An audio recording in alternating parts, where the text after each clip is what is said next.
Ces soldats de la 98e division de l'armée israélienne se préparent au combat.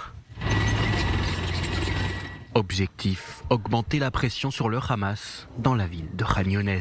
Il s'agit là de la troisième grande phase de bombardement sur des positions terroristes de la ville du sud de Gaza. Avec l'aide de l'armée de l'air, au moins 50 cibles du Hamas ont été touchées. Des dépôts de munitions, des postes d'observation, des bâtiments ainsi que des tunnels.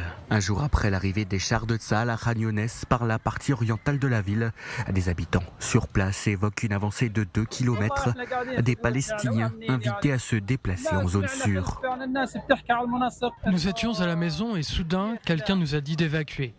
Nous avons été surpris par le bruit des coups de feu venant de toutes les directions. C'est au moins la 5e fois que je dois fuir, la 5e fois.